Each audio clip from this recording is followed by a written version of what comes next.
они не американцы.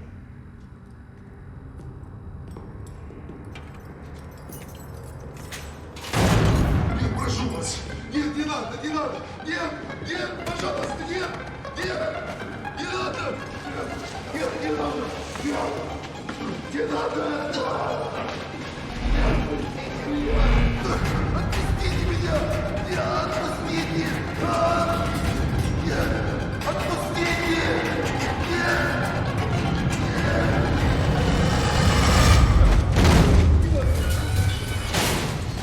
Не оставляй! Не надо! Выпусти меня! Выпусти меня, пожалуйста! Выпусти!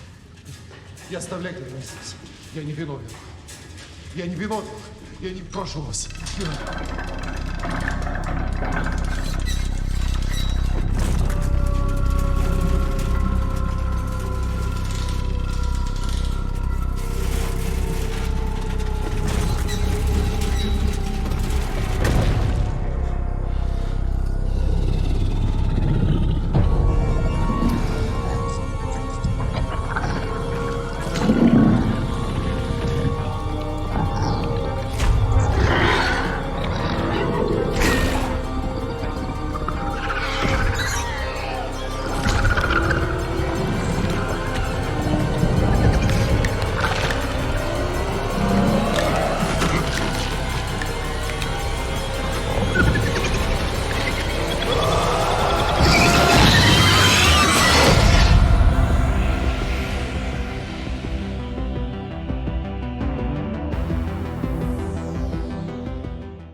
Welcome back, everyone. It's Charlie. Big surprise, we got an early Stranger Things Season 4 trailer, so we'll break it down. There are a couple big Easter eggs in this, and we know a little bit about what's happening with the Season 4 storyline.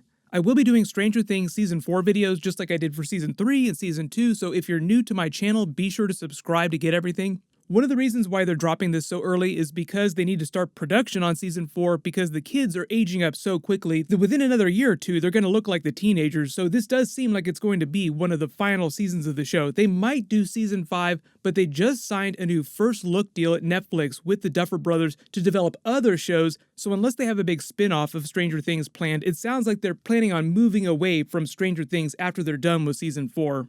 But as you see this picture of Hawkins slowly turning into the Upside Down, and then you see the camera pan out a little bit with that Season 4 logo flash up, you see a clock counting down to midnight with the tones starting to chime. That's a reference to the Doomsday Clock, which is all about countdown to total annihilation. That was a term that got used a lot during the Cold War between the Soviet Union and the USA. Obviously, in the context of Stranger Things, it's all about the final battle between Eleven and the Mind Flayer. Will their battle tear apart both dimensions? Mutually assured telekinetic psychic destruction. But the trademark upside-down organic material growing over everything, the blue coloration, the tagline imply that the final battle will take place inside the Upside Down, even though we've traveled there a couple times and Eleven got trapped there between Season 1 and Season 2. Aside from Will being trapped in there for the entirety of Season 1, none of the other characters have spent a really long period inside the Upside Down. They've only been in there briefly. That's why Will has that weird connection to the Mind Flayer, so even though he doesn't have special powers the way that Eleven has special powers, even though technically her powers aren't working right at the end of the season, I'll address that in a second, he does have sort of this precognition for the Mind Flayer coming for them. He knows when it's around or when it's about to attack, and that's really useful when you're trying to avoid or trying to fight it.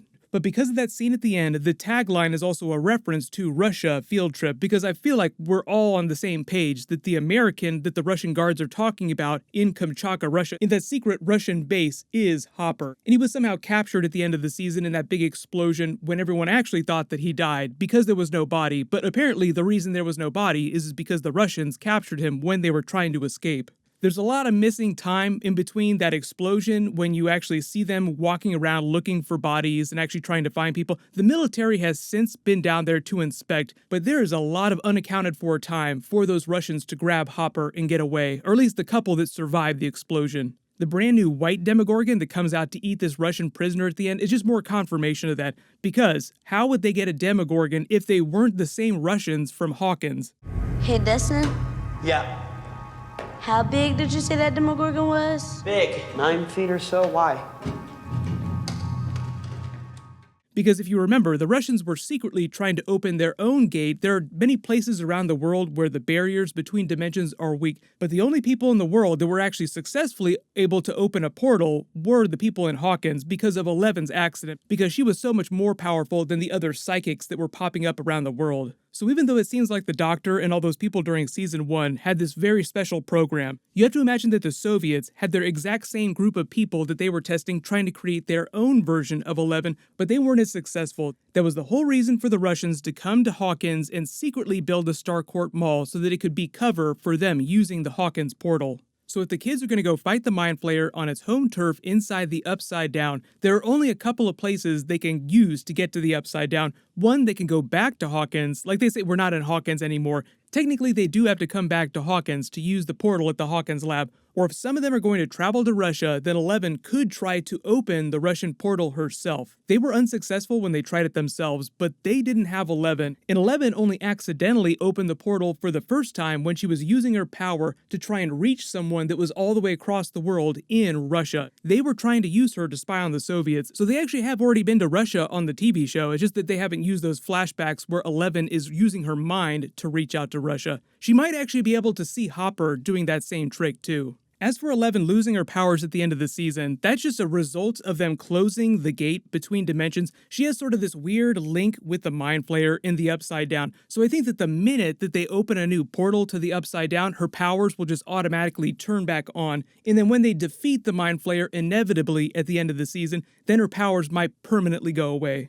Talking about big ideas, hero's journey, 11 will have to sacrifice something in order to defeat the Mind Flayer. And usually that means sacrificing your life, but I think the whole idea of the show, it's a little more hopeful. It actually wants 11 to get the things that she wants for herself. She wants a normal life. So what would she sacrifice? She would probably sacrifice her powers in order to defeat the Mind Flayer. So early prediction, they're successful in defeating the Mind Flayer at the end of the season. Then her true reward at the end of the season is getting to live that normal life that she's always wanted. I haven't heard anything about spin-offs. Yes, they could drag this out to season 5, but I don't know, like the kids are just getting so old. Look at how much different they look between season 2 and the 2-year time jump that it took to get season 3 episodes. When they went on that great break and they had to sign all those new deals and pay all this extra money, all the kids got giant pay raises. There was talk of doing seasons 3 and 4 back-to-back to avoid any potential delays and issues that would require them to use de-aging technology to make the kids look younger. If you saw the It movie and then It Chapter 2, they actually had to do that with some of those kids. They had to de-age the kids when they got to It Chapter 2 because 2 years had gone by when they started filming it, so they looked way, way older than they did during It Chapter 1, and the flashbacks were supposed to be to that time period, so there was all these continuity issues, so that's why you try to move really fast on new seasons when you have child actors. Pretty safe bet that they're going to drop season 4 episodes 4th of July weekend next year, just like they did this year. They really like that summer holiday weekend. In related Netflix news, the Witcher series with Henry Cavill is premiering later this year. They have not given us a hard premiere date, but the rumor is that it's going to be around Christmas time in December. So even though New York Comic Con is coming up, they haven't said whether or not they're going to drop a new trailer for that, but I will be doing Witcher Netflix videos, so leave all your requests in the comments below. While you wait for everything, click here for the Witcher Netflix trailer and click here for the brand new Rick and Morty Season 4 teaser trailer. Thank you so much for watching. Everybody stay awesome. I'll see you guys tonight.